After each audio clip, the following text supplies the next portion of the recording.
Salve quebrada! Pedindo licença para chegar. Está começando mais um Desenrola aí. No programa de hoje, vamos desenrolar sobre mulheres e a busca pelo orgasmo.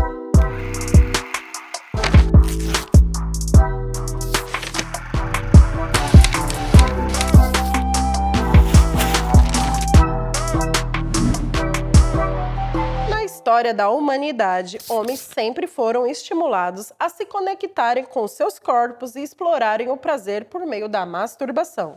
Já para as mulheres, isso sempre foi um tabu imposto como algo proibido e pecaminoso. Mas antes de prosseguirmos sobre esse assunto, se inscreva em nosso canal, ative o sininho para ficarem ligados em todos os nossos conteúdos. Bom, como as mulheres lidam com seu próprio prazer ainda é um tabu na sociedade, e isso pode estar conectado ao silenciamento. Muitas mulheres podem se sentir desencorajadas a falar abertamente sobre o seu prazer ou a fazer simples perguntas por vergonha ao estigma ou à falta de educação em sexualidade. Para desenrolar sobre esse tema, nossa convidada da vez é Flávia Rosa. Nascida na periferia da Zona Sul de São Paulo, Flávia é terapeuta corporal protética e facilitadora de rodas com mulheres nos temas de autocuidado e saúde íntima. Ela também é arte educadora, cofundadora da Capulanas Companhia de Arte Negra e integrante do grupo Instituto Umojá Brasil de Culturas Negras Populares. Flávia, seja muito bem-vinda.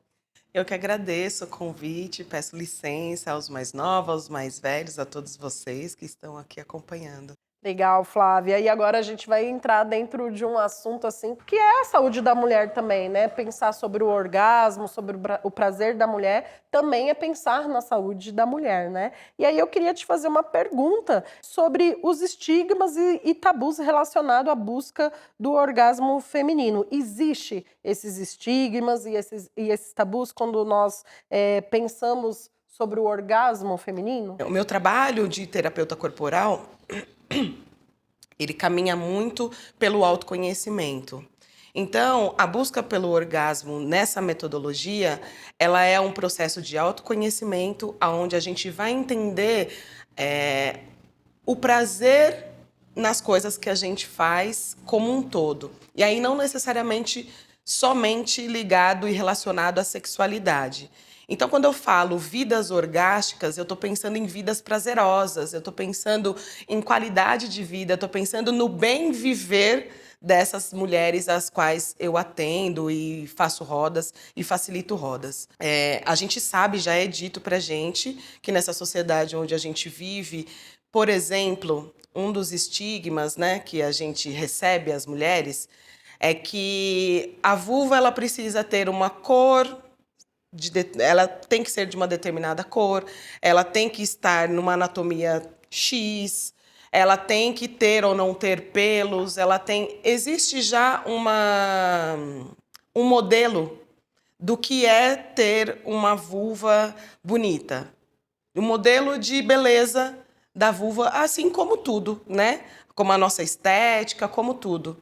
E aí o trabalho que eu faço é voltado a esse reconhecimento desses corpos, o desenrolar do prazer e a autoapreciação e contemplação desses corpos, né?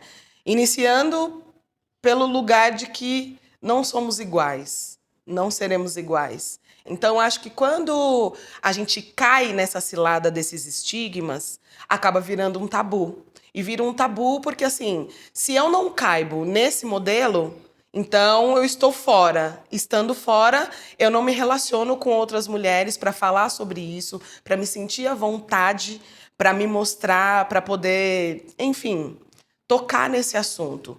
Então vira um tabu, automaticamente existe um silenciamento, né? Então é uma coisa que está totalmente intrínseca à outra e que nos faz cada vez mais sermos silenciadas e estarmos isoladas e não nos proporcionando esse autoconhecimento sobre os nossos corpos, né?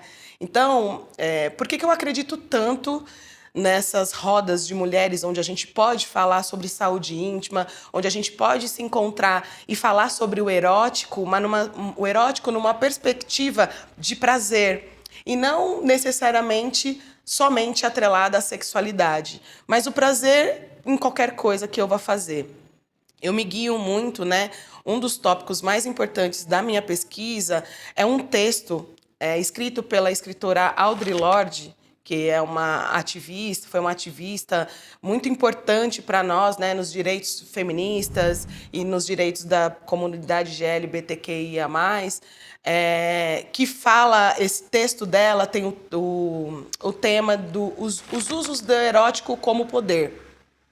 E ela desmistifica essa palavra erótico, dessa junção com a sexualidade num lugar que a gente automaticamente liga que é o pornográfico, né? Ela traz uma referência de que o erótico é uma força propulsora de vida para nós mulheres e para qualquer outras pessoas. Mas ela fala enquanto esses corpos estigmatizados e violentados das mulheres. Então, tem uma frase que é muito que é muito forte para mim nesse texto, que ela fala: o erótico diz respeito ao quanto inteiramente a gente está e se sente inteira no fazer de qualquer coisa. Então, isso para mim diz muito sobre o orgasmo. Porque eu vou ter orgasmo a partir do momento que eu me sinto inteira. Que a minha conexão espiritual, emocional, amorosa, afetiva, tá, dando match. Quando as coisas estão separadas, eu finjo o orgasmo. Agora, para eu naturalizar o orgasmo na minha vida como um todo, seja no ato sexual, seja em qualquer outra coisa que eu vá fazer, nas relações que eu tenha, com a minha família, no meu emprego, enfim, em qualquer lugar, eu preciso que eu esteja inteira. E aí, quando eu falo inteira, me sentindo íntegra com as minhas questões espirituais. E aí eu falo enquanto espiritualidade, não religiosidade, mas estou falando o que te conecta com o seu espírito, com a sua alma. Qual é o momento em que você se sente inteira para poder se proporcionar um momento de prazer, um momento orgástico na sua vida. Você acredita que a falta de educação em sexualidade pode afetar a vida das mulheres em relação a esse prazer do feminino? Eu atendo mulheres com mais de 30 anos. Às vezes, mulheres que nunca se olharam, nunca viram a sua própria vulva. Então, eu estou falando de um lugar desconhecido, de uma vida que já quase meio século, de mulheres que já viveram muito e que não se conhecem.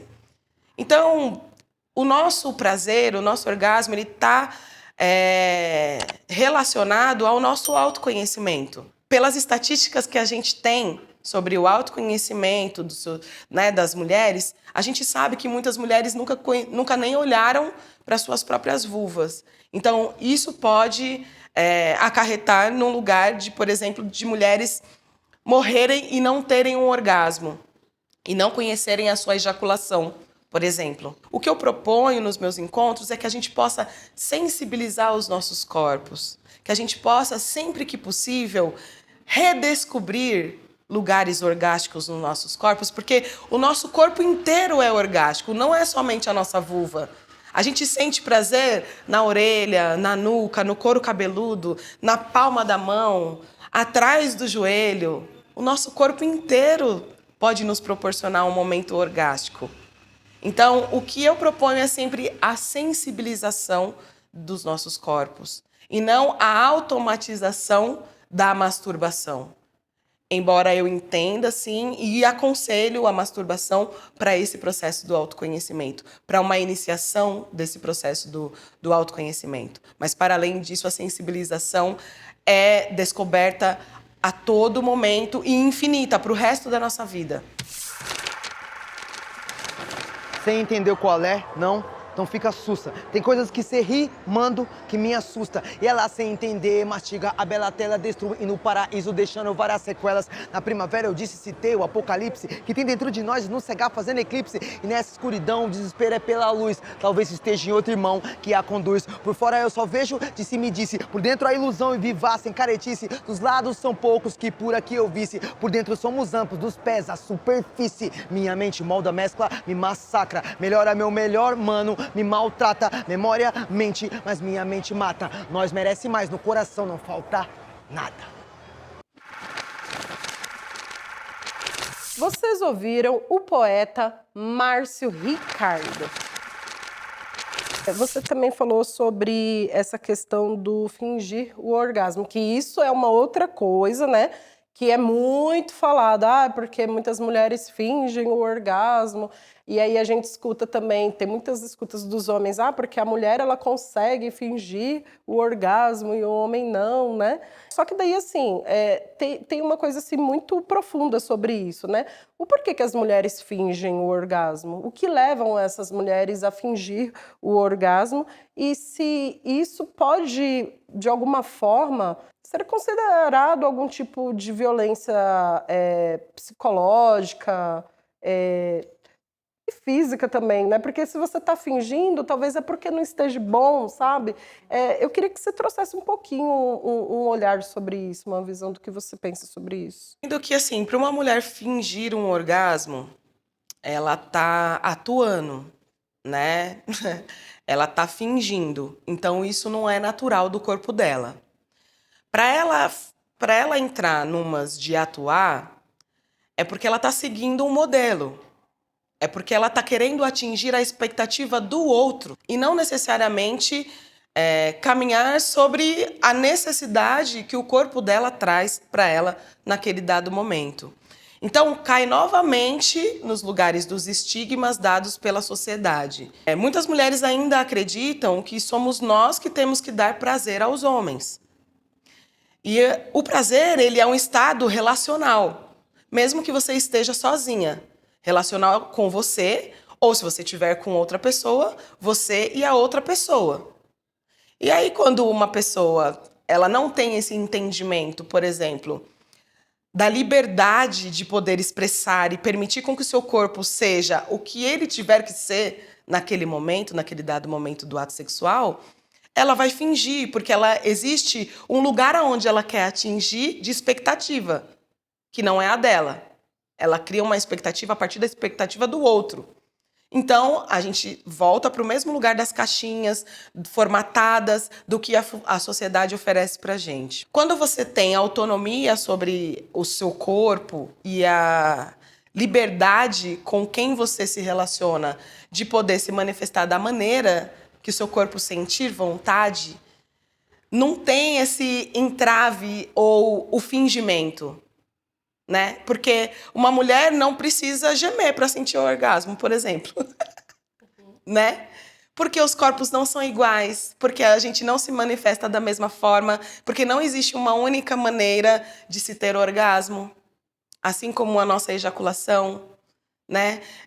A gente não ejacula somente quando a gente tem orgasmo e vice-versa, uma coisa não está intrínseca à outra. Então, assim, a descoberta dos nossos corpos é algo fundamental para que a gente tenha vidas mais prazerosas, para que a gente tenha mais qualidade de vida, autonomia sobre nossos corpos.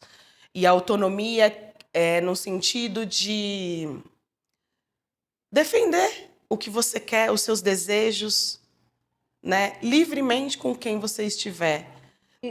Você falou uma coisa muito interessante aqui, que eu tenho certeza que muitas pessoas têm dúvidas em relação a isso.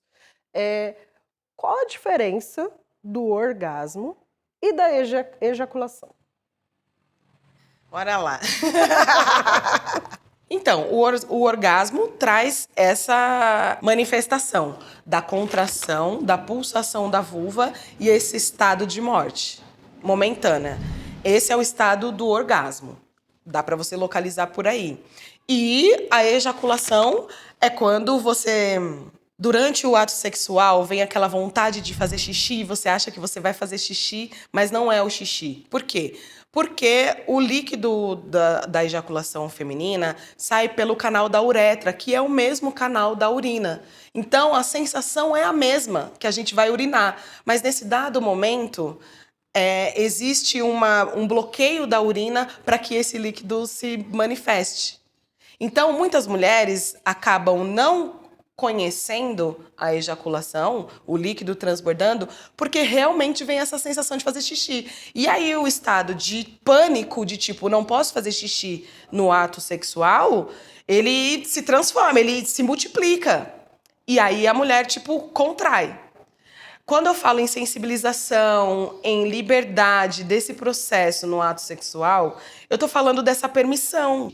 E aí eu ainda ouso lançar aqui uma experiência de experimente o seu líquido para ver. Óbvio, como sai pelo canal da uretra, pode ser que tenham resquícios da urina, né, que acaba dando um odor parecido com a urina. Mas se você sentir o cheiro, você vai ver que não é a urina. Nossa, gente, interessante. Mulheres, bora buscar aí o conhecimento do próprio corpo, né? A Flávia tá aqui explicando a diferença da masturbação, da ejaculação, que como é importante, né, te escutar e te ouvir sobre isso. Muitos aprendizados. Mas nós estamos chegando no final da nossa entrevista. Mas antes da gente fechar, né, aqui o nosso papo com você, esse papo tão importante, de várias descobertas, de várias quebras de tabus, eu gostaria que você deixasse alguma mensagem para o público que nos assiste nesse momento. Qual mensagem que você quer deixar? A mensagem que eu quero deixar é que, para que todas as mulheres possam se reconhecer, se enxergar, se autoconhecer enquanto potência. Nós somos um universo infinito de possibilidades e nós podemos muito mais do que nós somos. Até onde a gente tiver vida aqui nesse plano onde a gente estiver. Então, é o que eu desejo para que mais mulheres se reconectem. É isso. As inscrições serão abertas essa semana para a oficina de Gira do Poder, onde a gente vai falar e poder conversar e experimentar no corpo físico tudo isso que eu acabei de trazer aqui. Então, a gente vai destrinchar, experimentando nos nossos corpos físicos também essa prática das vidas orgásticas. As inscrições estão abertas a partir dessa semana e aí vocês podem também olhar as outras oficinas que também estão relacionadas aos corpos de mulheres. Bom, Flávia, muito obrigada, de verdade, por ter aceitado o convite, por ter estado aqui com a gente. Muito obrigada, viu? Imagina, obrigada a vocês pelo convite. Foi um prazer estar aqui, que possamos ter mais momentos prazerosos como esse. Exatamente. Bom, gente, mulheres, é preciso pesquisar, se informar e se conectar com o próprio corpo. Vocês também podem seguir a Flávia Rosa no Instagram e não se esqueçam de seguir a gente. Desenrola _, curta o nosso vídeo e comente sobre o que mais gostou do nosso papo. Um salve para todos, todas e todes por estarem aqui com a gente. O Desenrola Aí é um programa quinzenal tendo como realização o Desenrola e Não Me Enrola e a Fluxo Imagens. Até o próximo episódio, um cheiro e axé!